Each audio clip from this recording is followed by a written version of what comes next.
Assalamualaikum warahmatullahi wabarakatuh. Waalaikumsalam warahmatullahi wabarakatuh. Hamdan katsiran thayyiban mubarakan fih kama rabbuna wa yarda. Asyhadu an la ilaha illallah wa asyhadu anna Muhammadan abduhu wa rasuluh la nabiyya ba'da ma ba'du. Halo teman-teman, kembali lagi bersama kami di podcast Mojokerto Hijrah. Bersama saya Muhammad Rehana Suha yang akan menjadi pemandu acara pada podcast kali ini. Alhamdulillah di samping saya juga sudah ada Ustadz Abu Haris Danang Santoso. Beliau itu merupakan salah satu pegiat dakwah pemuda yang ada di Mojokerto, sekaligus founder dari Mojokerto Hijrah. Selain itu, beliau juga sekarang sedang memiliki Akademi Fikih Gram yang memiliki basis pendidikan online berdasarkan mazhab fikih Syafi'i. Jadi nanti teman-teman yang ingin kepo bisa kepoin di Instagramnya beliau Fikih Gram @fikihgram.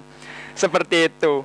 Jadi assalamualaikum Ustadz, gimana Ustadz kabarnya? Waalaikumsalam warahmatullahi. Gimana, sehat? Alhamdulillah, Anda sendiri sehat? Sehat ya, masya Allah. Habis lulus ya. Alhamdulillah. Selamat datang di dunia nyata ya. Waduh, dunia pengangguran ini. dunia. Iya, dunia cari Masya Allah. kerjaan itu ya, Masya Iya. Allah. Iya. Jenengan sendiri sehat Ustadz ya? Nggak ada sakit-sakit? Alhamdulillah. Aman. Ya sehat. Alhamdulillah, keluarga juga sehat. Alhamdulillah. Ini Ustadz, kesibukan jenengan selama ini Ustadz, selain menjadi ini ya pendakwah di kota Mojokerto tentunya, kemudian juga mengisi kajian fikih online berbasis mazhab Syafi'i itu. Selain itu Ustadz, mungkin ada kesibukan-kesibukan lain seperti mengajar di pondok dan semisalnya. Oh gitu, masya Allah. Iya, jadi wawancara. Iya Ustadz, kita ini Ustadz, ta'aruf ya Ustadz. Ta'aruf ya. Tak kenal maka ta'aruf seperti itu Ustadz. Tak kenal maka ta'aruf. Iya, seperti itu. Bukan tak kenal maka tak DM itu ya. Waduh, boleh itu Ustadz kalau berkenan. Ya, jadi kesibukan saya sendiri sih saat ini ya ngajar di pondok juga, ngajar ya pengajian lah di masjid-masjid gitu. Kemudian juga ya tadi yang sudah sampean perkenalkan tadi ya. Iya. Jadi sedang membangun sekolah online gitu ya, sekolah berbasis online, Akademi Fikih Gram itu di bawah naungannya Fikih Gram. Jadi ya ngajarnya ya offline dan online gitu ya, kurang lebihnya seperti itu. Sama nulis ya, biasanya saya suka nulis, bikin artikel, bikin buku kayak gitu. Jadi ya kurang lebihnya seperti itu. Ya, Masya Allah, banyak sekali saja disibukkan oleh perkara-perkara yang bermanfaat. Iya, semoga bermanfaat lah. Harusnya bisa menjadi contoh untuk kita ya teman-teman ya, seperti itu. Kemudian ini Ustadz, sebelumnya kan ini ya udah mulai masuk liburan-liburan ini juga Ustadz. Nah, jenengan ini gimana Ustadz? Liburannya antum manfaatkan untuk ya seperti tadi tetap berusaha menulis, kemudian tetap aktif kajian, atau kajiannya juga libur juga nih Ustadz? Alhamdulillah, kemarin tuh sempat ya liburan saya. Masya Allah. Alhamdulillah ya, namanya manusia ya kudu butuh refreshing gitu ya, refreshing. Iya, refreshing kemarin pasti. Alhamdulillah sempat liburan ke rumah saudara kita ke Malang. Cuma ya gak bisa lepas dari yang namanya buku gitu ya. Masya Allah. Alhamdulillah kemarin tuh waktu liburan ke Malang itu saya manfaatkan juga waktu sambil membaca satu risalah. Kemudian saya sedang adakan kajian online-nya juga, yaitu risalah tentang Syarah Manzumah Irsyadul Ikhwan. Jadi itu kitab yang membahas tentang fikih kopi sama rokok. Masya Allah, fikih kopi dan rokok Ustadz. Fikih kopi dan rokok, dan itu ditulis oleh Mbak Isan Jampes Kediri. Saya selesai. Sebenarnya sudah pernah khatam sekali bacanya, tapi baca cuma sekilas saja 3 tahun atau 4 tahun yang lalu gitu. Cuma baca sekilas saja, kemudian saya rekam tentang mengenalkan kitab itu. Kemudian kemarin saya baca lebih dalam lagi sambil ditelaah, sambil syarah gitu, ya bukan disyarah ya, mungkin kayak lebih diperjelas lagi itu, buku penjelasan lebih lanjut, kayak yang ini maksudnya itu siapa, ini maksudnya apa gitu aja, sedikit-sedikit. Dan kita adakan juga kajian online-nya gitu. Kemarin barusan kemarin malam itu majelis pertama untuk bahas kitab itu. Jadi ya semoga manfaat gitu aja lah. Masya Allah. Ya itu tadi ya teman-teman, perkenalan awal ya Ustadz, ya teman-teman ya, untuk mengetahui siapa sih pembicara kita di hari ini seperti itu. Manusia biasa ternyata. Masya Allah. Jangan merendah seperti itu, Ustaz. Oke, Ustaz, kali ini tuh, Ustaz, kita itu punya tema yang cukup menarik nih, Ustaz. Berkaitan dengan waktu tentunya. Apalagi sekarang kan udah mendekati yang namanya pergantian tahun. Jadi di sini kita berusaha untuk membawakan tema yang berjudulkan tahun berganti, bagaimana dengan diri ini. Nah, ngomongin tahun yang berganti nih, Ustadz, pasti nggak bisa kita lepaskan dari yang namanya spirit perubahan.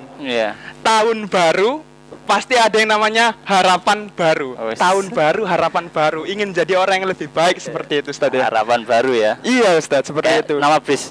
Harapan Jaya, Harapan Jaya kenapa? Bukan. Ya, tahun baru pasti ada harapan baru seperti itu. Nah, saya ingin tanya nih, Ustadz, gimana sih, Ustadz, khususnya seorang Muslim, terutama kita nih, pemuda dan juga pemudi, untuk menanggapi, untuk menyambut serta menyikapi, Ustaz, terjadinya fenomena pergantian tahun yang terjadi tentunya setiap tanggal 1 Januari. Iya.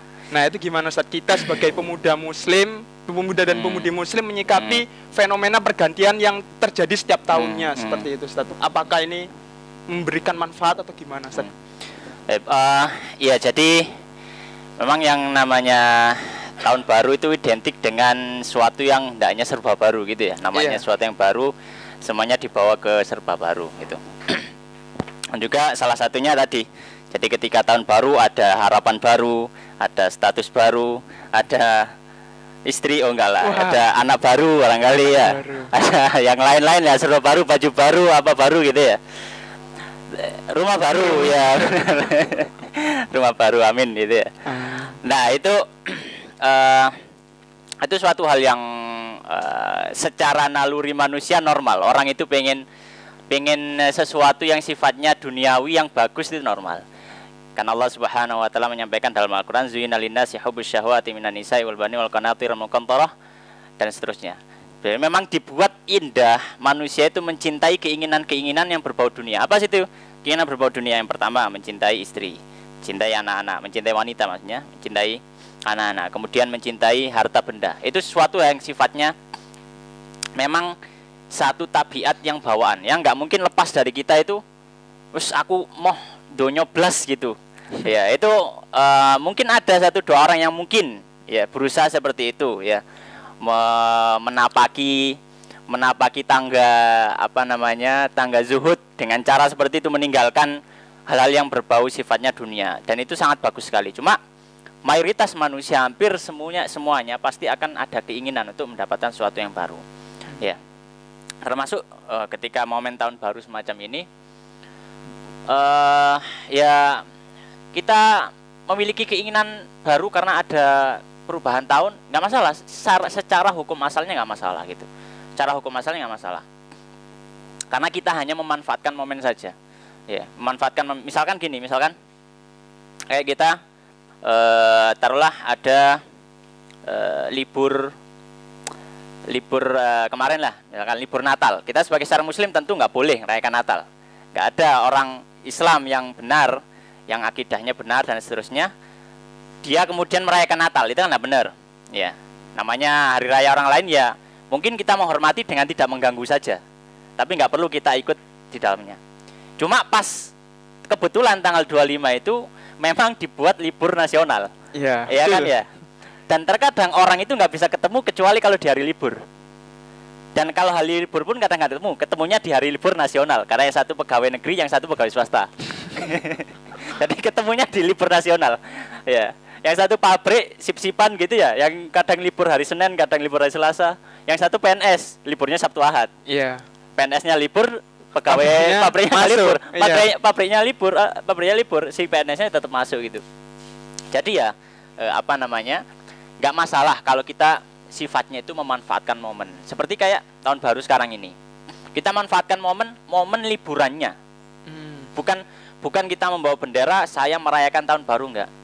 Ya, karena itu tidak termasuk dari ajaran Islam sama sekali. Ya, kita tahu bahwasanya perayaan tahun baru ini sebenarnya berasal dari dari budaya pagan Romawi gitu ya, yang ditarik ke budaya budaya negeri kita, budaya negeri kita. Karena penanggalan Masehi sendiri itu memang dia dengan penanggalan matahari, dan perayaan tahun baru sesuai dengan penanggalan Masehi itu diinisiasi oleh para raja atau para kaisar Romawi pada zaman dahulu, dan itu memang erat hubungannya dengan keyakinan agama mereka. Jadi untuk menanggapi apakah boleh kita membuat hal yang baru, harapan baru, ya boleh saja. Dan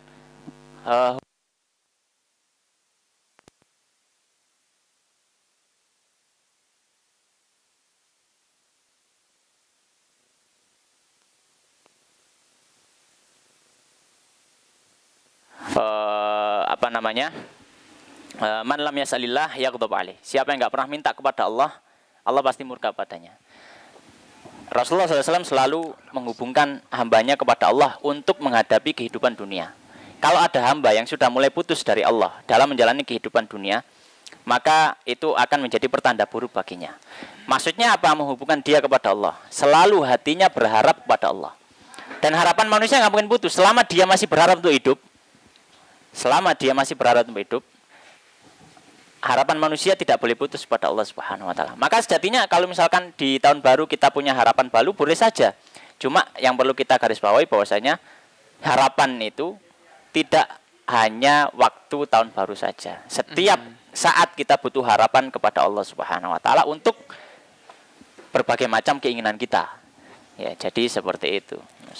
Masya Allah. Berarti intinya kita itu tetap boleh ya Ustaz ya melakukan, ya intinya harapan-harapan itu tidak tergantung momennya aja saja, tapi setiap hari kita juga bisa berharap. Kemudian tadi juga jenengan menyinggung bahwasannya gimana kalau misalnya kita coba ikut pelaksanaan atau ikut, bukan merayakan ya Ustaz, tapi memang momennya itu pas dengan tanggal-tanggal yang dijadikan libur nasional itu jadi aman ya Ustaz ya. Meskipun kita melakukan kegiatan bukan berarti kita bertasyabbuh seperti itu ya Ustaz ya. Bukan.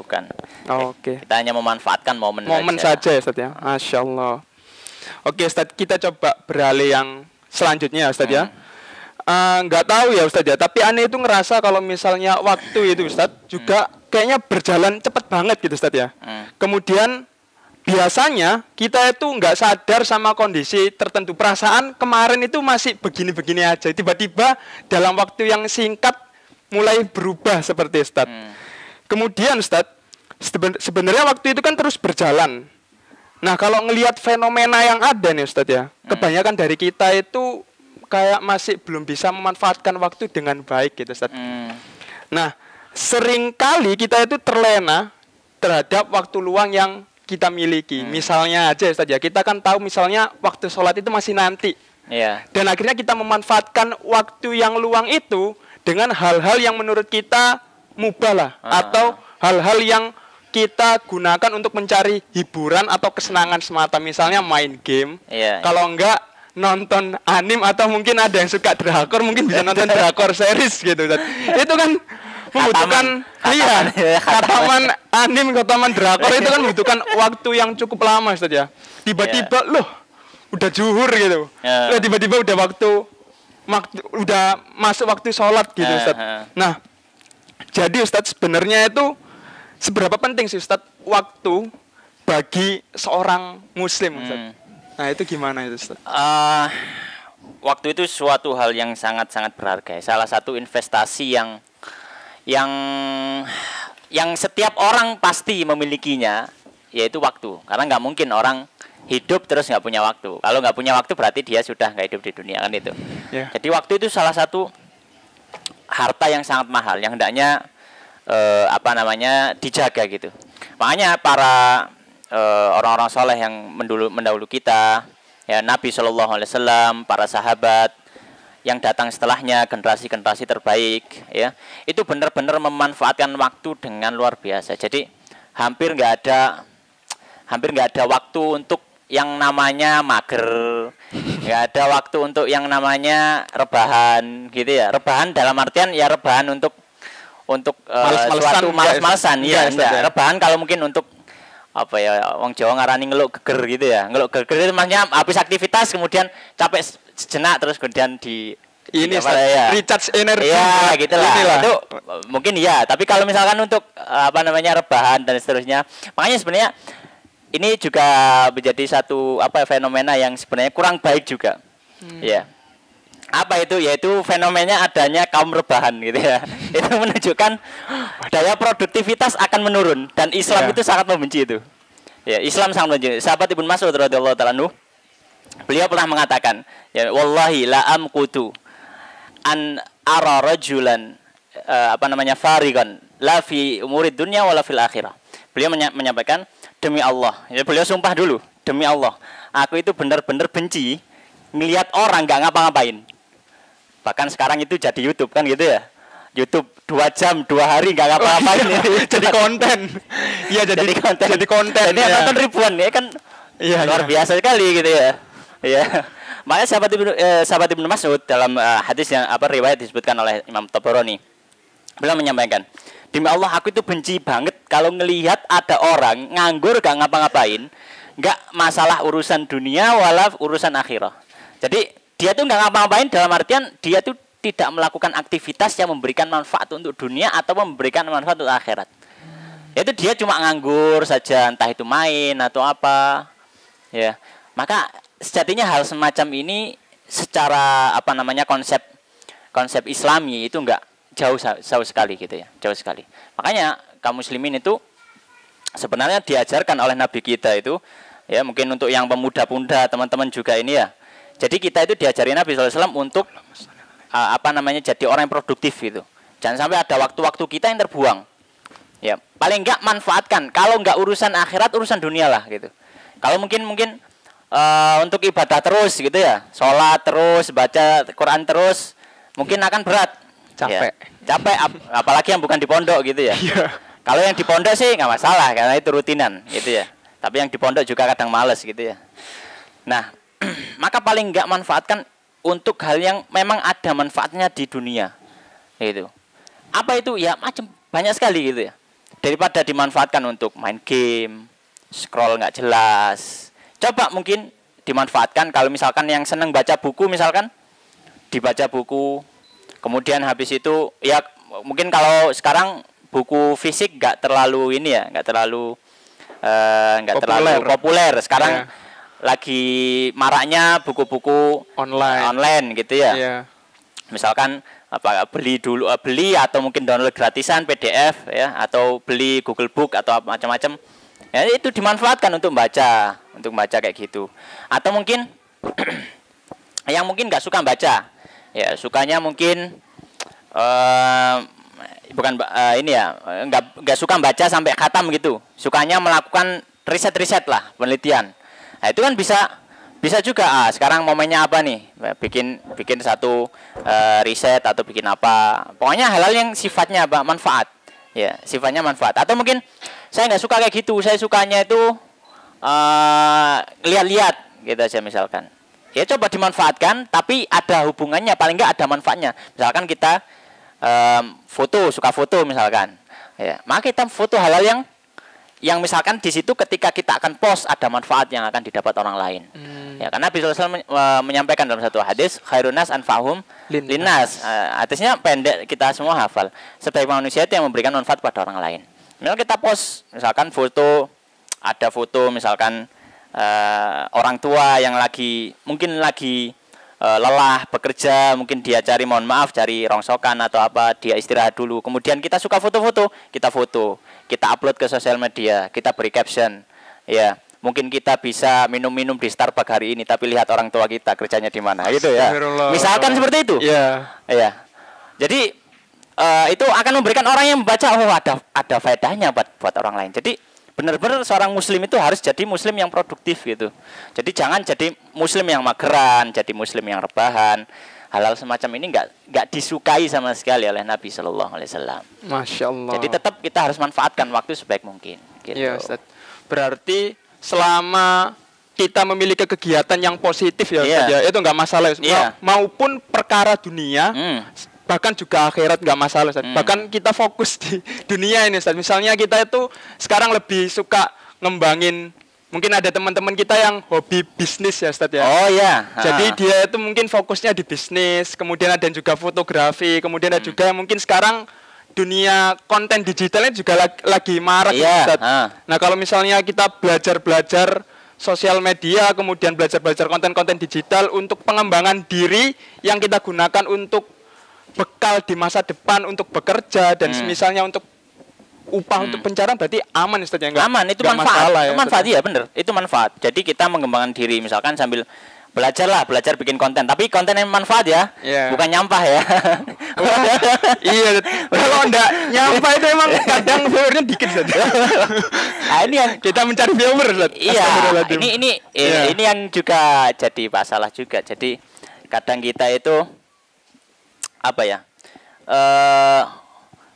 Untuk menyenangkan orang lain, kita lupa prinsip diri sendiri. Itu kita kadang seperti itu.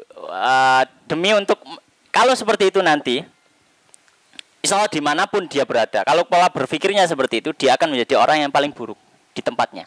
Misalkan, dia sekarang lagi ngonten ini, ngelihat konten yang manfaat lah. Misalkan apa kontennya, apa yang manfaat itu kira-kira? Misalkan konten membantu sesama, misalkan. Bagi-bagi. Sekarang kan lagi sering kayak membelanjakan orang. Ya, gitu ya. Ini tapi yang beneran ya, bukan ngeprank loh ya. Masih yang memberi beneran.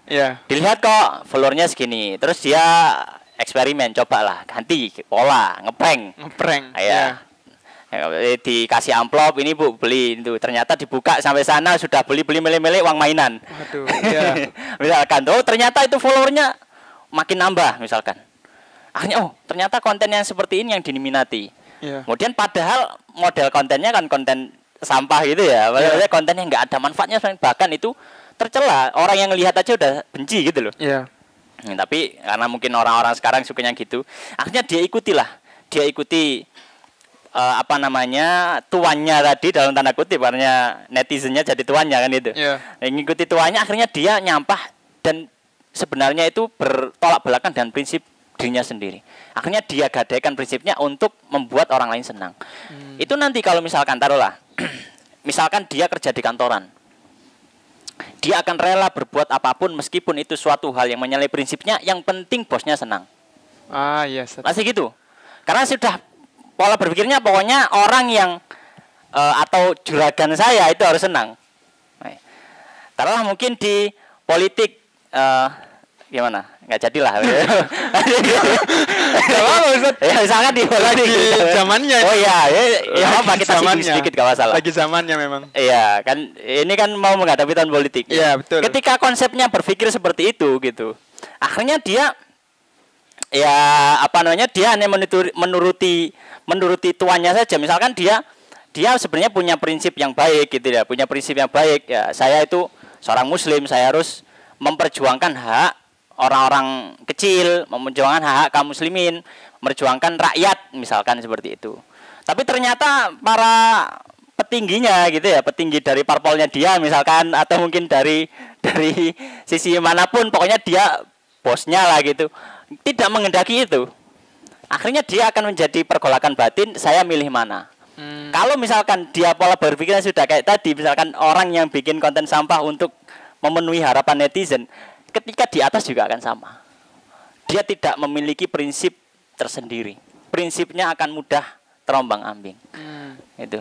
Makanya untuk pengembangan diri itu bagus sekali. Misalkan tadi belajar bikin konten, belajar bikin apapun, dan itu yang penting manfaat, dan itu bukan suatu hal yang menyalahi syariat, itu nggak masalah. Oke, Ustadz, berarti nggak masalah melakukan perkara dunia, pokoknya bermanfaat dan juga bisa melakukan pengembangan diri untuk dirinya sendiri, pokoknya baik ya Ustadz ya. Berarti kalau misalnya ada orang-orang yang seperti tadi Ustadz ya, bahwasannya orang-orang itu hanya ingin memenuhi ekspektasi orang lain, hanya mengejar cinta orang lain.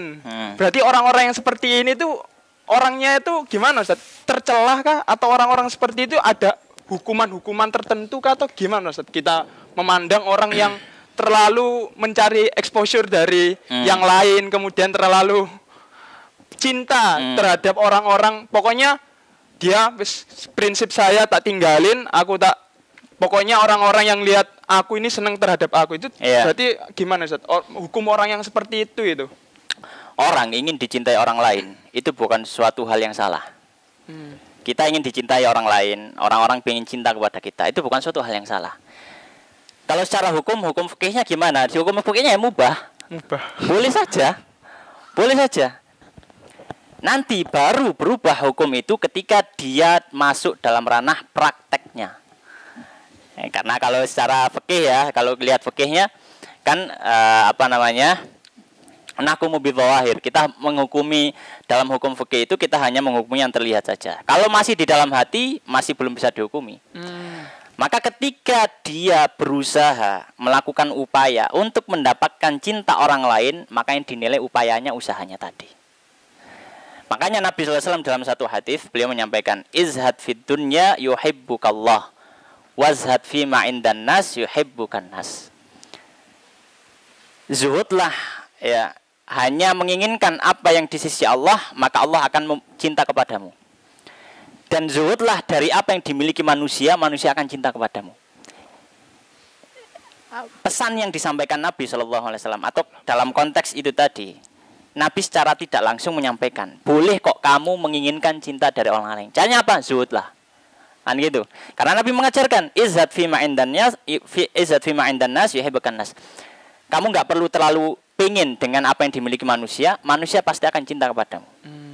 Ya, penjelasannya, maksudnya kamu itu jangan suka meri, jangan suka iri, jangan suka kepinginan melihat orang lain gitu kan. Nggak perlu yang terlalu jauh-jauh. Anak-anak misalkan, ada kita punya teman lah dalam satu geng itu misalkan. Kalau beli jajan, kita beli jajan, dia pasti minta. Iya. Kira-kira kita seneng nggak kumpul sama anak seperti itu? Tergantung. Oh, tergantung ya. Tapi Ustaz, kalau misalnya terlalu sering, ya jengkel ya. Ya ini terlalu sering. Oh, terlalu sering ya. Dia tiap kali kita beli jajan, dia pasti apa? Minta. Iya. Tapi kalau dia beli jajan, dia singitan. Dia singitan karena malu kalau misalkan nolak gak malu. Dia beli jajan dimakan dihabiskan dulu, baru datang gitu. Datangnya. Ya, ini. Habis baru datang. Nah, kita pas beli jajan, kita diminta terus. Iya. Jengkel kalau gitu. Jengkel. Orang nggak akan suka. Orang nggak akan suka. Makanya Nabi mengajarkan kalau mau dicintai, disenangi orang lain, kamu jangan terlalu ngelirik punya orang. Bahkan Nabi SAW, Imam An-Nawawi dalam kitab Riyadhus Shalihin, beliau membuat satu bab pentingnya jangan terlalu bergantung kepada pertolongan manusia. Intinya gitu. Insyaallah. Bahkan ada seorang sahabat yang sampai dibaiat oleh Nabi SAW. Salah satu isi baiatnya adalah janganlah kamu terlalu bergantung pada pertolongan manusia. Maka sahabat tadi menyampaikan, demi Allah setelah saya baiat kepada Nabi dan bersumpah setia untuk melaksanakan perintah Nabi yang itu tadi, saya nggak pernah minta tolong kepada seorang pun. Masya Allah. Bahkan sampai cemeti untuk mukul onta saya. Jadi kalau orang naik onta itu kan kadang ontanya agak rodok males tayo apa, itu kan ada dipecut gitu ya, dipecut. Bahkan suatu ketika beliau itu sudah naik onta, ontanya agak males tidak dipecuti gitu. Maka akhirnya pecutnya jatuh. Ontanya kan tinggi ya. Orang kan nggak mungkin loncat terus loncat lagi untuk ambil. Nggak mungkin semudah itu. Ontanya harus dituruh menderu dulu gitu ya. Menderu dulu baru dia bisa turun. Ya, kalaupun dia loncat nanti naiknya sulit kalau ontanya berdiri. Maka beliau apa yang dilakukan? Ketika pecutnya tadi jatuh, padahal di situ ada orang, ya. Saya tidak minta kepada seorang pun. Saya turun sendiri, kerengkelan, saya ambil, saya naik sendiri. Makanya hal jadi dicintai atau ingin dicintai orang lain itu suatu hal yang boleh saja. Ya, suatu hal yang boleh saja. Bahkan mungkin bisa menjadi suatu hal yang sifatnya dalam tanda kutip sifatnya wajib kalau misalkan yang kita tuju adalah Allah dan Rasulnya. Ya, kita kan memang kita harus mendapatkan cintanya Allah, mendapatkan cinta Rasul kan gitu. Ya, berbeda halnya dengan orang lain. Mungkin hukumnya tadi boleh-boleh saja. Ya, cuma apa? Itu tadi kembali kita nggak bisa memberikan hukum. Hukum asalnya mubah boleh saja. Cuma dalam prakteknya tadi, kalau sudah melanggar syariat, sampai melakukan maksiat, sampai menggadaikan identitas dia, prinsip dia sebagai seorang muslim untuk mendapatkan cinta orang lain, ini yang salah. Masya Allah. Yang tidak baik. Oke. Masya Allah, itu tadi Ustadz ya, bahwasanya orang-orang yang menggadaikan prinsipnya itu tercela ya Ustadz ya. Dan sebaiknya kita menghindari sifat-sifat tersebut ya Ustadz ya. Dan tadi jenengan juga menyinggung Ustadz bahwasanya kita sebagai manusia itu harus membatasi meminta pertolongan Ustadz. Nah, saya muncul pertanyaan ini Ustadz, bahwasanya kan kita ini manusia itu kan makhluk sosial ya Ustadz. Bahwasanya kita tentu memerlukan bantuan dan pertolongan orang lain apabila mengalami kesulitan, dan kita itu juga pasti tidak mungkin di lingkungan seperti ini kita bisa mengandalkan individu kita sendiri. Nah, Ustadz, apakah ada batasan ini Ustadz bagi kita untuk kalau seperti ini saya bisa meminta tolong orang lain. Kalau seperti ini yang bisa saya lakukan sendiri ya udah saya lakukan sendiri seperti itu. Apakah ada batasan dalam meminta pertolongan kepada orang lain ya Ustaz ya? Ya. Kalau dibicarakan masalah apakah ada batasan, sebenarnya batasannya itu ya simpel saja. Batasannya kalau kita nggak bisa melakukan sendiri baru kita minta tolong. Itu batasannya itu.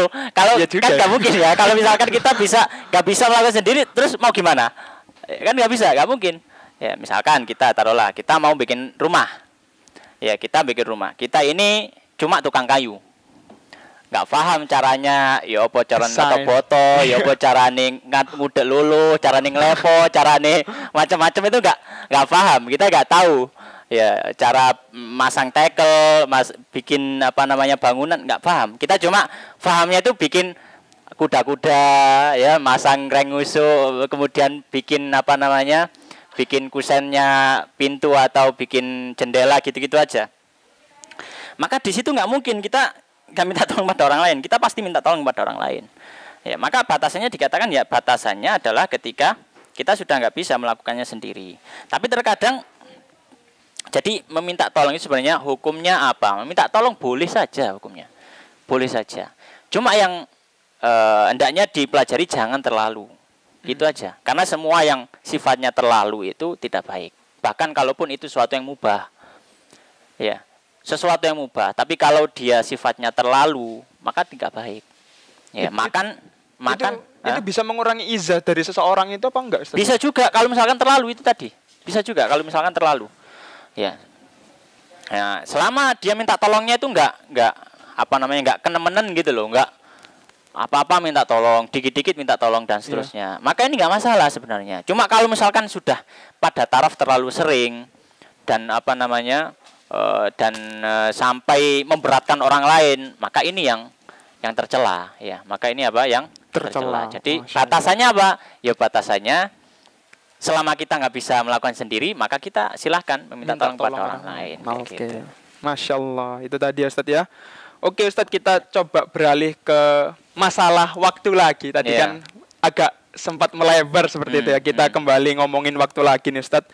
Tentu kan kita kalau misalnya ngomongin waktu lampau atau masa lalu, tentu kan kita bisa mengambil berbagai pembelajaran di masa lalu untuk dijadikan bahan introspeksi diri atau muhasabah nih Ustaz.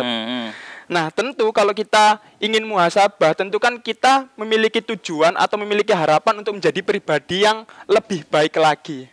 Nah tentu untuk mendapatkan hal tersebut perlu adanya effort dan juga usaha yang besar gitu Ustaz. Nggak mungkin hal tersebut bisa kita dapatkan dengan cara yang cuma-cuma seperti itu. Nah sedangkan kita Ustaz, di sini itu kan tadi sempat dijelaskan juga bahwasanya kita itu terlalu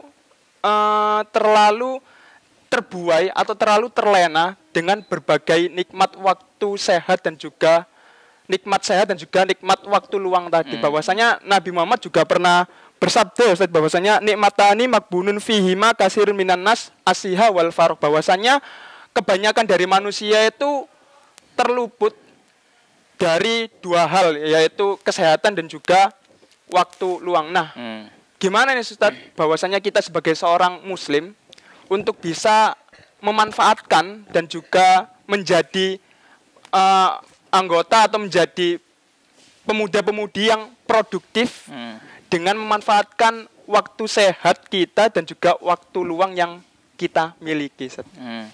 Itu gimana, Ustaz? Mungkin yang pertama ya. Yang pertama kita harus menyadari bahwasanya waktu luang itu sebuah kenikmatan yang kita akan ditanya. Kita akan dimintai pertanggungjawaban karena prinsip seorang muslim atau prinsip Islam dalam kehidupan dunia ini adalah dia akan mempertanggungjawabkan semua hal selama dia hidup. Semua dipertanggungjawabkan. Ya, semua dipertanggungjawabkan. Makanya Nabi Shallallahu Alaihi Wasallam suatu ketika beliau sama beberapa sahabat, ya, beliau masuk ke sebuah kebun kurma bersama para sahabat tadi dengan pemiliknya juga tentunya ya. Jadi beliau masuk, ada sahabat Umar, ada sahabat Abu Bakar, ada si pemilik kurma tadi, pemilik kebunnya tadi. Di situ Masya Allah disuguhi, dipetikkan kurma, kemudian diambilkan air yang jernih, sumber airnya di situ, dinikmati Masya Allah. Ya, kenikmatan luar biasa gitulah ya. Kemudian Nabi SAW ketika di tengah-tengah beliau makan, maka beliau menyampaikan kepada para sahabat, wallahi ya, demi Allah, sesungguhnya ini adalah salah satu dari kenikmatan yang nanti kalian akan ditanya. Ya, makanya cuma sebutir kurma dan seteguk air itu nanti menjadi sebuah hal yang akan ditanyakan, akan dikalkulasi, ya, dan akan dihisap itu dapatnya dari mana, itu barang halal atau tidak. Ya, kemudian itu kamu manfaatkan untuk apa? Setelah kamu kenyang kamu ngapain? Itu akan dihitung. Ya, jadi semua akan dipertanggungjawabkan di hadapan Allah Subhanahu wa taala. Ya. Makanya kita harus menyadari hal tersebut, ya. Jadi yang pertama kita harus sadar bahwasanya semua hal selama kita hidup di dunia, apalagi masalah waktu, itu adalah suatu hal yang pasti akan dimintai pertanggungjawaban. Maka selayaknya sebagai seorang muslim ketika tahu hal tersebut, ya, jangan sampai tertinggal di dalam buku catatannya dia melakukan hal-hal yang buruk dalam memanfaatkan waktu. Ya, Ustaz, nggak mungkin lah ada orang yang nggak pernah melakukan hal buruk gitu ya. Bodoh aja Ustaz ya, kadang yang ngono gitu ya. Jadi nggak ada yang namanya orang suci, nggak mungkin. Semua dari kita pasti apa? Pasti akan pernah meninggalkan catatan buruk, pasti. Nggak mungkin nggak. Ya, tapi Nabi Shallallahu Alaihi Wasallam juga selalu mengajari orang itu kalau melakukan dosa ikuti dengan kebaikan. Jadi kita hidup itu kejar-kejaran antara dosa kita dengan pahala kita. Kejar-kejaran. Dan kalau hidup kita kejar-kejaran seperti itu adalah ideal. Jadi jangan dikira orang itu hidupnya yang kejar-kejaran antara dosanya dengan kebaikannya itu enggak ideal, enggak. Itu ideal. Ya. Yang enggak ideal itu dia dosa terus, ngejarnya enggak terlalu gitu. Ngejar kebaikan enggak terlalu. Remot ini. Dosanya seminggu, sembayangnya wis dino gitu. Waduh, Jumatan aja. Insyaallah. Ya. Itu enggak ideal. Ya. Itu enggak ideal. Tapi kalau misalkan setiap hari dia kejar-kejaran, aduh tadi pagi saya melakukan dosa, sekarang dia zikir, dia istighfar, dia tobat, dia sholat zuhur, dia sholat qobliyah, dia sholat ba'diyah, ya, memohon ampun. Habis sholat zuhur, ya, masuk asar, ya, tadi wah sebelum asar saya melakukan maksiat, melakukan dosa, dikejar lagi, kasih sholat tahiyatul masjid, kemudian sholat qobliyah asar, kemudian sholat asar, habis itu zikir pagi sore. Habis itu mau masuk maghrib, melakukan dosa lagi. Habis itu sholat maghrib, dikejar lagi. Itu ideal. Ya, itu ideal. Ya. Nah, makanya Nabi Sallallahu Alaihi Wasallam menyampaikan salah satu di antara 3 wasiat Nabi kepada seorang sahabat. Beliau menyampaikan wa'at bi sayyi'atal hasanata tamhuha. Engkau ikuti sebuah keburukan dengan perilaku kebaikan. Maka niscaya kebaikan tadi akan menghapuskan keburukan. Ya. Jadi ya sudah biasa, nanti di catatan kita itu akan tercatat terus. Fulan melakukan keburukan, baik dihapus lagi, melakukan lagi, hapus lagi, hapus lagi. Ya sudah, memang seperti itu normalnya, itu idealnya gitu. Kita dosa itu sudah suatu hal yang la mahalalahu gitu. Maksudnya yang nggak mungkin kita hindari lah gitu ya. La budda minhu, nggak mungkin kita hindari. Tapi apa? Tapi supaya ideal, kita harus kejar terus. Dosa tadi ditutupi dengan kebaikan kita. Ya. Jadi itu tadi ya, kembali yang pertama adalah kita harus menyadari, supaya kita mau memanfaatkan waktu, kita harus menyadari bahwasanya kita ini makhluk ciptaan Allah yang pasti akan dimintai pertanggungjawaban. Itu yang pertama. Kemudian yang kedua, kita harus memahami juga bahwasanya Nabi SAW, ya, dan itu berasal dari wahyu Allah. Para orang-orang saleh mendahulu kita selalu mengajarkan, selalu mendidik untuk memanfaatkan waktu sebaik mungkin. Ya. Maka yang kedua, kita manfaatkan waktu sebagai bentuk kepatuhan kita kepada Nabi Sallallahu Alaihi Wasallam. Ya, Nabi SAW menyampaikan dalam satu hadis, "Ightanim khamsan qabla khamsin." Manfaatkan 5 hal sebelum datangnya 5 hal. Beliau sampaikan macam-macam. Jadi antaranya hayataka qabla mautik, wa sihhataka qabla saqamik. Kemudian di antaranya juga ada wa ghinaka qabla faqrik. Kemudian di antara yang disebutkan oleh Nabi Sallallahu Alaihi Wasallam yang harus dimanfaatkan adalah wa faraghaka qabla syughlik. Waktu engkau luang sebelum datangnya waktu sibuk. Mungkin kita teman-teman yang hadir di sini mungkin masih sekolah, masih ini ya. Mungkin belum dibebani untuk cari duit, kan itu ya. Ya, mungkin belum dibebani untuk membelikan susu untuk anak, belum dibebani untuk menyelesaikan tugas yang ada di kantor, kan gitu. Karena kan mungkin teman-teman masih pada sekolah gitu ya. Tugasnya cuma belajar aja. Duit juga tinggal minta, kan gitu. Ya. Nah, maka kata Nabi SAW, manfaatkan, di antara yang dimanfaatkan adalah waktu kosong. Ya, waktu kosong itu harus dimanfaatkan sebelum datangnya waktu sibuk. Karena kalau sudah sibuk, dia nggak akan punya waktu kosong. Karena sudah habis dengan kesibukannya. Maka dimanfaatkan sebaik mungkin untuk hal yang bermanfaat. Ya. Nah, makanya saya kadang sering menasihati juga, ada orang yang terdekat dengan saya atau yang tanya-tanya, ya. Bahwasanya kita itu hidup di dunia pasti punya fase masing-masing dan kita itu punya peran. Gitu ya. Kita punya fase, kita punya peran. Ya. Manusia yang cerdas itu adalah dia menyadari dia di fase mana, dan dia mengoptimalkan menjadi peran terbaik di fase itu. Itu. Orang yang kebalikannya nggak cerdas, berarti orang yang bodoh, nggak paham. Dia tuh nggak tahu dia di fase mana, sehingga dia tidak tahu perannya jadi apa. Sehingga apa? Sehingga orang yang harusnya perannya itu sudah berkiprah di masyarakat atau sudah bertanggung jawab terhadap anak istri, dia nggak paham perannya. Dia kira perannya masih anak-anak ABG. Akhirnya apa? Terbengkalai lah itu. Anak istrinya terbengkalai gitu. Ditinggal ngopi, ditinggal futsal. Waduh, anak wong dia apa nih ya? Yeah. Jadi dia nggak paham fasenya. Yang di fase pelajar juga. Fase pelajar itu dia harus menyadari, oh saya fasenya pelajar. Berarti peran saya belajar. Ya, peran saya belajar. Ya, kalau misalkan ada sebagian yang diberikan dalam tanda kutip ya, privilege, kemudahan untuk mendapatkan akses biaya. Jadi nggak terlalu pusing mikir uang kuliah, uang sekolah, nggak mikir, tinggal minta aja. Berarti itu malah harusnya semakin punya tanggung jawab untuk belajar. Bukan malah dimanfaatkan untuk hal-hal yang lain. Ya. Akhirnya apa? Akhirnya dimanfaatkan untuk kerja. Sibuk kerja padahal orang tuanya mampu untuk biayai. Sibuk kerja dengan alasan untuk latihan. Ya, padahal posisinya dia, peran dia sekarang itu sebagai seorang pelajar. Hajar habis waktu itu untuk belajar. Setelah itu akan datang fase Anda berikutnya. Nah, di fase itu hajarlah untuk kerja gitu. Jadi ada tahapannya masing. Jangan kehidupan itu jangan ditumpuk-tumpuk. Kalau misalkan nggak perlu ditumpuk. Ya, saya katakan kalau misalkan nggak perlu ditumpuk karena memang ada sebagian orang yang mungkin takdirnya beda. Harus numpuk-numpuk gitu. Karena nggak semua orang punya keuntungan ya. Pokoknya dia diberikan kemudahan untuk belajar. Ya, nggak semua seperti ada yang belajar harus sambil kerja. Kalau nggak kerja nggak bisa belajar. Itu beda lagi. Ya, beda lagi. Itu kalau kondisi idealnya.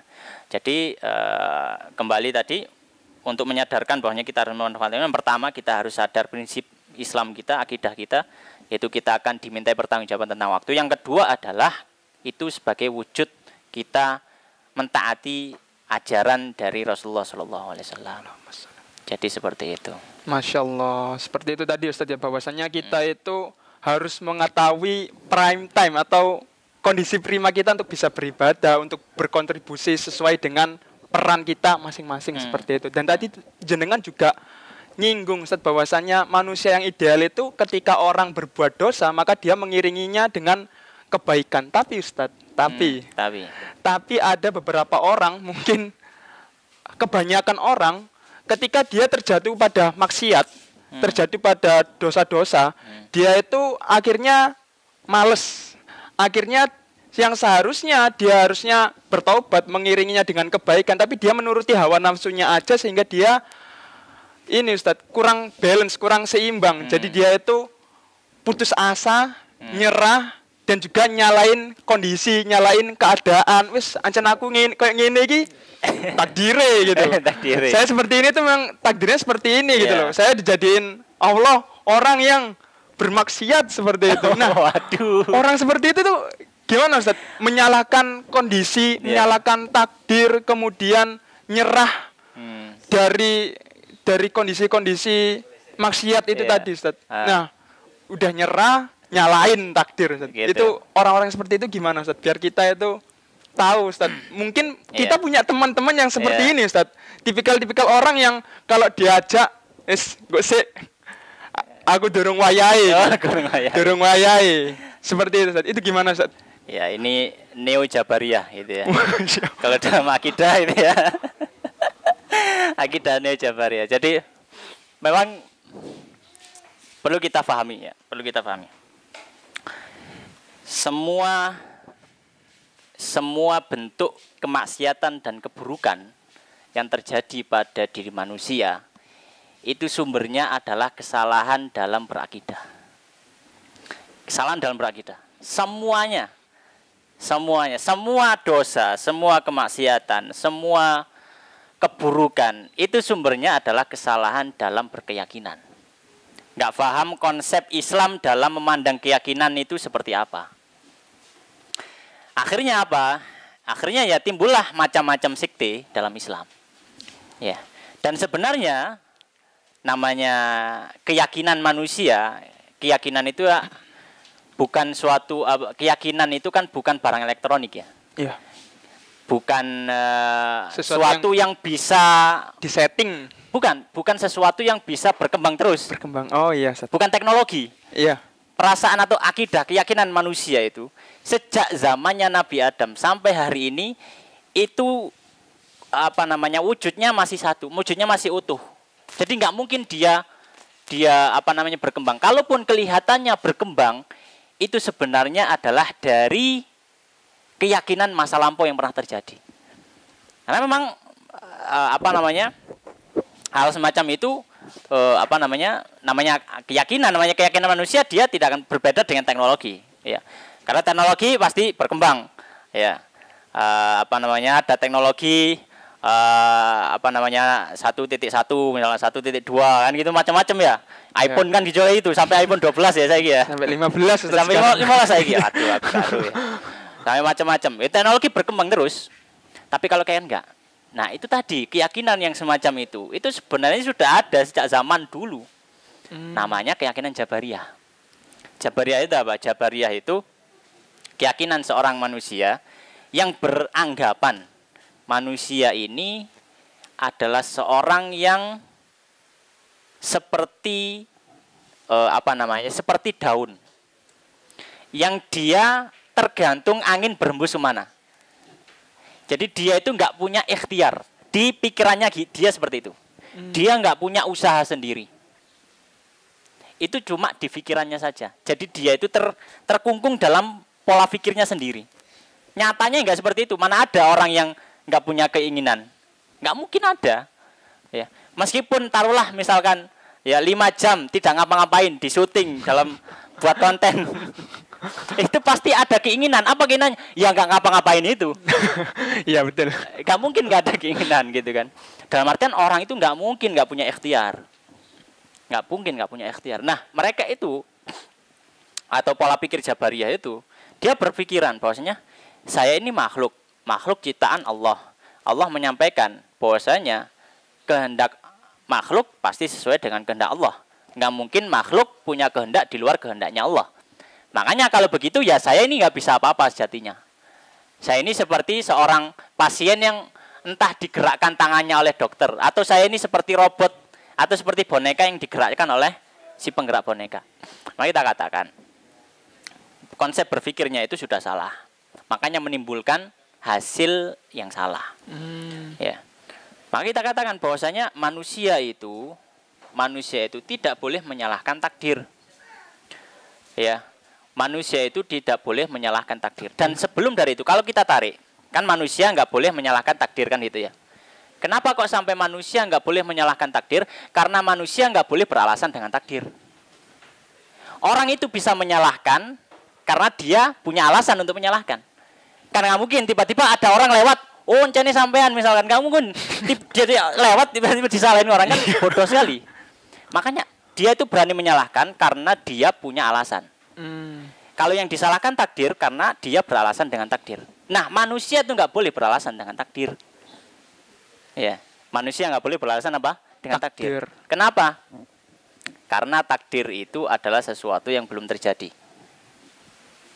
Takdir itu adalah sesuatu yang belum terjadi. Kalau sesuatu yang belum terjadi, secara logika sehat saja, akal sehat saja, orang tidak boleh beralasan dengan sesuatu yang belum terjadi. Ya. Orang tidak boleh beralasan dengan sesuatu yang belum terjadi. Secara logika sehatnya seperti itu. Ya. Ya, maka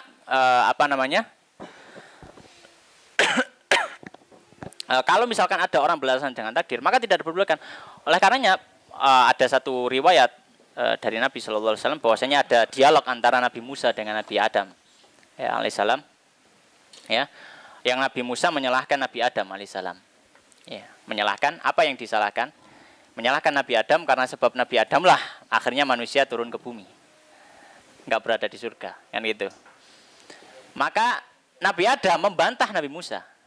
Bagaimana kamu bisa menyalahkanku atas takdir yang sudah Allah tetapkan 50 tahun sebelum penciptaan atau 50.000 tahun sebelum penciptaan alam semesta?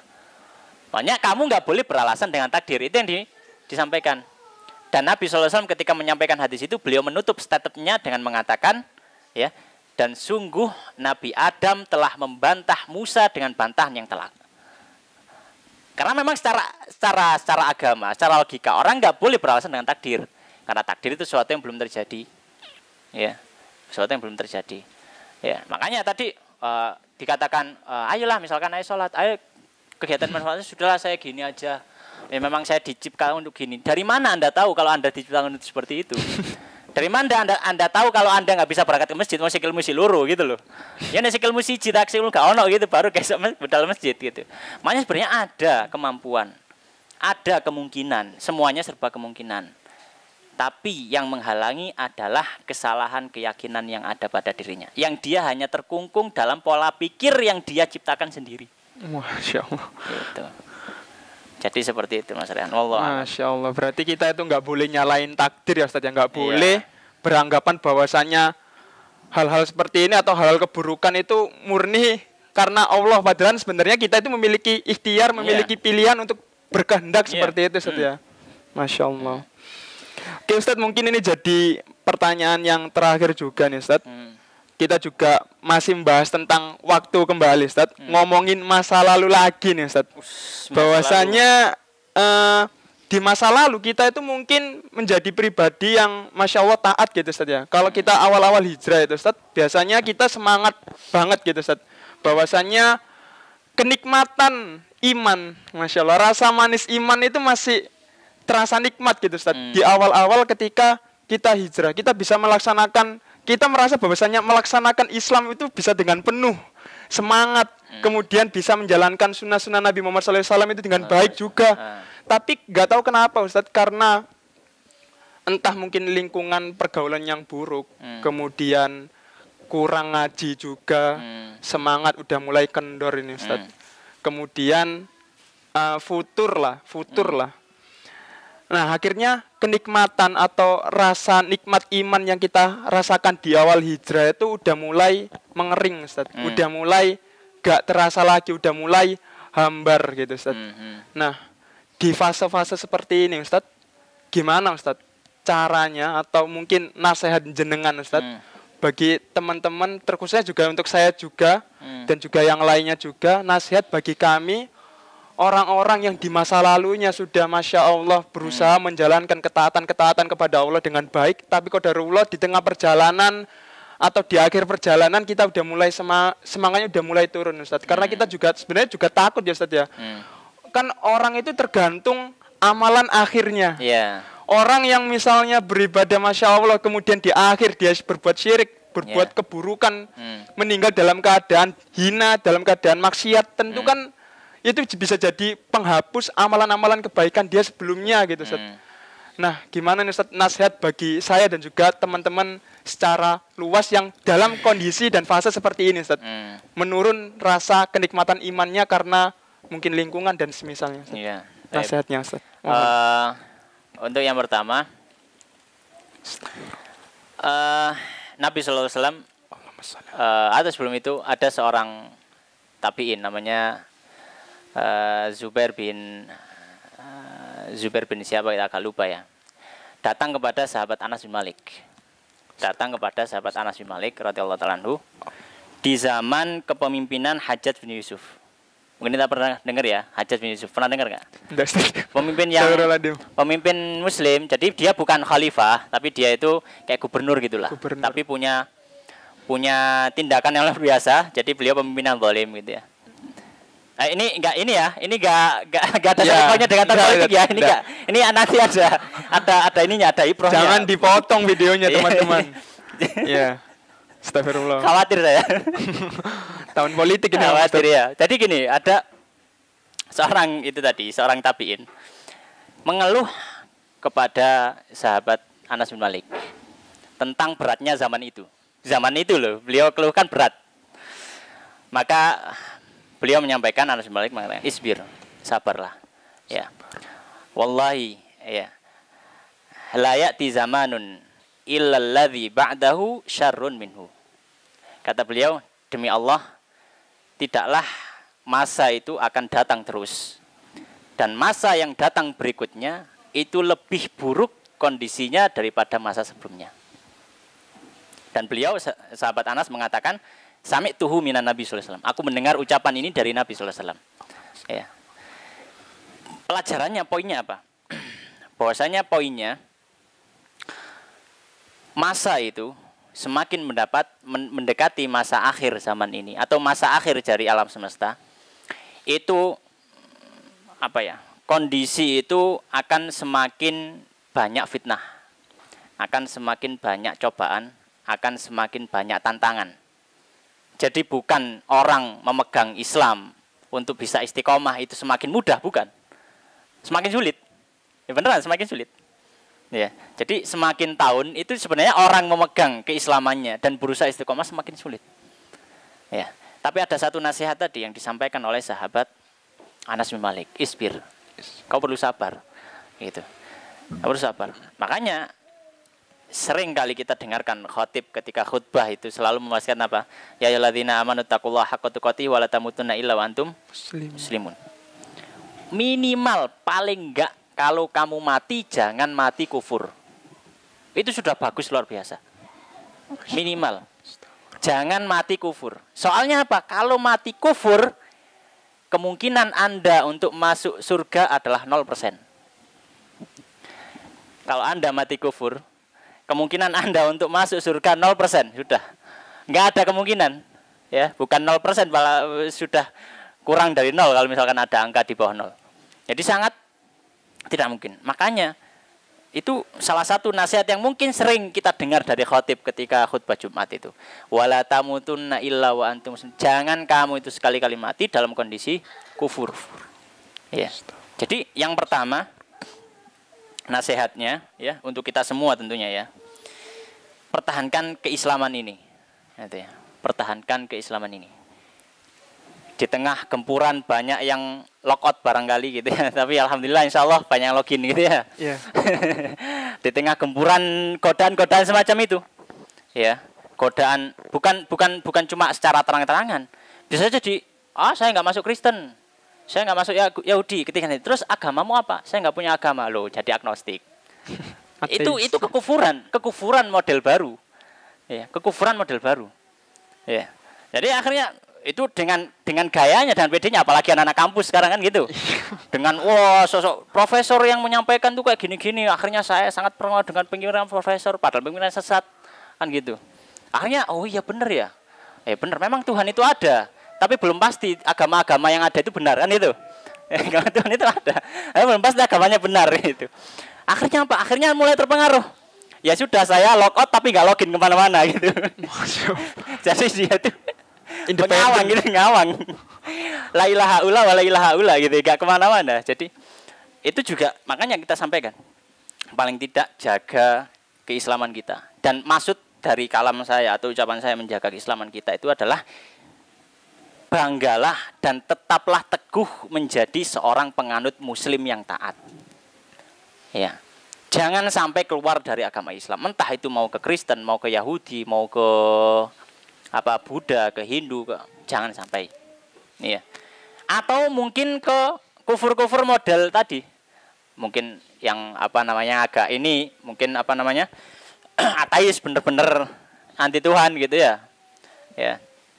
Tapi kalau orang-orang nggak terlalu berpikir nggak mungkin ateis gitu ya. Kalau orang ateis itu biasa orang berpikir. Iya betul. Berlebihan dalam berpikir. Berlebihan ya. Sesatnya di otak ya gitu. Karena punya otak. Kalau orang cuma punya hati, orang-orang kampung itu nggak mungkin sampai berpikir seperti itu. Ya.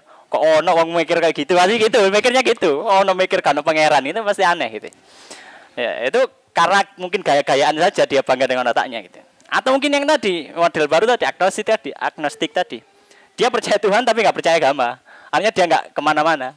Ya, akhirnya dia nggak kemana-mana. Maka ini adalah kekufuran model baru. Kemudian model baru. Maka kita benar-benar jaga.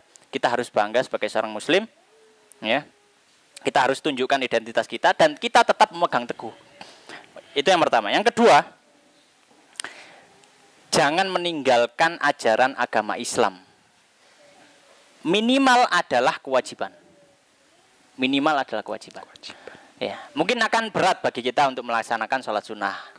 Ya, mungkin ada sebagian yang berat. Kalau misalkan itu bisa dilatih dan itu memang yang dianjurkan, itu bagus sekali dilatih. Tapi kalaulah kita dalam kondisi yang paling bawah di titik rendah kita, ya, kita katakan bukan membolehkan, tapi mungkin Anda bisa sementara waktu meninggalkan sunnah-sunnah, tapi jangan sampai tinggalkan yang wajib. Ya, di titik terendah kita. Ya. Jadi ketika di titik rendah, paling tidak sholat 5 waktu masih, ya, meskipun rambut acak-acakan, kelihatan bangun tidur karena di kamar aja gitu ya, sholat, kemudian dzikir cuma istighfar 3 kali, habis itu masuk kamar lagi tidur lagi karena pusing, mikir utang, mikir pinjol apa gitu ya, barangkali aja mikir itu. Iya pinjol itu. Tidur aja di kamar gitu, ada futur, kadang kan macam-macam orang futur itu. Iya. Futur itu ada yang tidur, ada yang jalan, ada yang ya itu, ya macam-macam, ada yang tidur, ada yang jalan, ada yang nggak ngapa-ngapain, cuma di rumah aja mager gitu. Ya. Yang penting itu, yang penting apa? Sholat 5 waktu, jangan sampai ditinggalkan. Kalau itu musim Ramadan atau bulan Ramadan, jangan sampai meninggalkan puasa Ramadan. Ya, kalau kita wajib zakat, jangan sampai tidak bayar zakat. Ya. Paling tidak kewajiban rukun Islam ini jangan sampai ditinggalkan. Kalau kita dalam posisi atau dalam kondisi terendah kita. Ya, dalam kondisi terendah kita. Supaya apa? Dengan harapan itu nanti jadi benteng-benteng kita.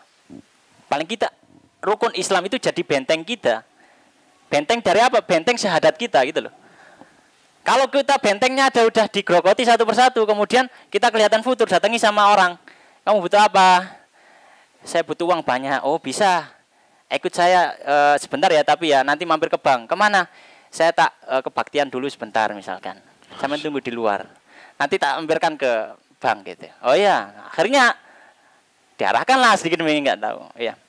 Ada juga yang, aduh saya futur. Kenapa? Ya, saya itu ada keinginan untuk menikah, tapi orang tua menghalangi misalkan. Ya, atau mungkin keinginan untuk menikah, tapi tidak memungkinkan karena biayanya tidak cukup misalkan. Macam-macam. Ya, akhirnya dia menawari, oh iya saya itu punya keponakan gini-gini. Mau nggak nikah sama ponakan saya? Oh nggak apa-apa gini-gini ya. Tapi nanti nikahnya di gereja ya. Wah. Lock out. Bahaya ini kalau sedangkan lock kita out. Di saat-saat seperti itu kita nggak punya benteng sama sekali. Sholat nggak pernah, itu waktu puasa kita nggak puasa, nggak ada bentengnya. Syahadat kita nggak ada bentengnya. Iya. Ya. Maka ibarat rukun Islam, kewajiban-kewajiban kita itu adalah benteng kita. Kita nggak ada benteng sama sekali, sangat keropos lah syahadat kita. Dengan mudah akhirnya dipengaruhi seperti itu. Atau mungkin ada problem atau apa. Kemudian orang yang berpikir taruhlah dia mengatakan bahwanya dia adalah orang yang tercerahkan gitu ya misalkan. Kemudian dia memberikan pencerahan. Ya memang akhirnya masuk ke itu tadi golongan yang agnostik atau mungkin yang ateis sampai ateis. Ya atau mungkin masuk ke aliran sesat yang macam-macam ya gitu. Maka itu yang kedua yaitu apa? Menjaga kewajiban-kewajiban di titik terendah kita, ya. Kemudian yang ketiga, yang terakhir adalah berusaha mencari lingkungan yang islami. Berusaha semaksimal mungkin, berusaha. Dan lingkungan itu cakupannya banyak ya, bisa masjid, bisa teman-teman. Itu juga lingkungan kan, komunitas. Ya, kita punya mungkin beberapa komunitas, tapi paling enggak adalah kumpulan teman-teman yang mengajak kepada kebaikan. Ya, misalkan ada lah, yang satu ayo ngajak ngopi, yang satu ayo ngajak karaokean misalkan, yang satu ayo ngajak jogging, yang satu ngajak touring, yang satu ayo ngajak melok podcast misalkan. Podcast apa? Misalkan tentang masalah agama, nasihat mungkin di situ ada. Paling enggak ada lah. Jadi ada apa ya? Kalau kita paling enggak punya komunitas semacam itu, paling enggak kita masih punya referensi untuk milih. Beda kalau kita nggak punya belas. Yang ada pilihannya itu karaokean, ngopi, touring. Jadi nggak ada pilihan keempat. Jadi ya kita mau nggak mau harus pilih gitu. Iya. Ya, kita mau nggak mau harus pilih. Atau mungkin bisa dengan alasan saya sibuk, tapi sedang tiduran di kamar gitu ya, misalkan. Misalkan. Tapi ya mengkhawatirkan kalau misalkan itu memang teman-teman dekat gitu loh. Iya. Jadi paling nggak kita cari lingkungan yang islami yang mengajak kita kepada kebaikan. Mungkin 3 itu yang menjadi poin penting ya untuk nasihat. Masya Allah. Allah Ta'ala alam. Terima kasih banyak Ustadz tentang nasihat yang udah disampaikan tadi, bahwasanya ada 3 ya teman-teman. 3 nasihat penting sebelum kita mengakhiri podcast kita di pagi hari ini. Bahwasanya yang pertama, teman-teman harus berusaha untuk memegang Islam sekuat mungkin seperti itu. Kemudian yang kedua, teman-teman juga harus berusaha untuk melakukan minimal kegiatan-kegiatan yang bersifat wajib ya Ustadz ya. Minimal sholatnya jangan sampai bolong seperti itu. Kemudian yang terakhir tadi bahwasanya Ustadz berbicara kita harus berusaha untuk mencari lingkungan yang islami agar kita saat jatuh kita itu bisa memiliki teman yang mampu menolong kita seperti itu. Dan di akhir podcast ini saya ingin membawakan sebuah hadis Nabi bahwasanya Nabi Muhammad SAW pernah bersabda kullu bani Adam khotta'un wa khairul khotta'ina tawwabin, bahwasanya orang-orang Bani Adam itu tempatnya orang yang berbuat dosa, tapi yang paling baik dari orang yang berbuat dosa adalah orang yang bertaubat. Jadi teman-teman yang senantiasa terjebak kepada dosa yang sama, kemudian marilah kita untuk bertaubat bersama-sama, kemudian kita mencari lingkungan yang positif agar kita bisa mendapatkan syafaat dan juga kebaikan dari Dinul Islam atau agama Islam ini. Terima kasih banyak teman-teman yang udah hadir secara langsung di NCO Cafe. Kemudian saya juga ucapkan terima kasih pada teman-teman yang udah ikut di siaran online juga. Kemudian saya juga ucapkan terima kasih banyak kepada Ustadz Abu Haris Danang Santoso. Terima kasih banyak Ustadz atas ilmu dan juga faedah-faedah yang penuh dengan kebermaknaan ini. Semoga kita bisa menjadi tercerahkan seperti itu. Dan saya juga ucapkan terima kasih kepada pihak NCO Cafe dan Resto yang telah menyediakan tempat dan juga hidangan kepada kami, serta kami juga mengucapkan terima kasih banyak kepada rekan-rekan Mojokerto Hijrah dan Ngaji Sunnah Yuk yang sudah membantu proses acara podcast hari ini, dan juga saya ucapkan terima kasih banyak kepada Sobat Hijrah yang ada di online maupun di langsung sekarang ini. Saya ucapkan terima kasih. Wassalamualaikum warahmatullahi wabarakatuh. Waalaikumsalam warahmatullahi wabarakatuh.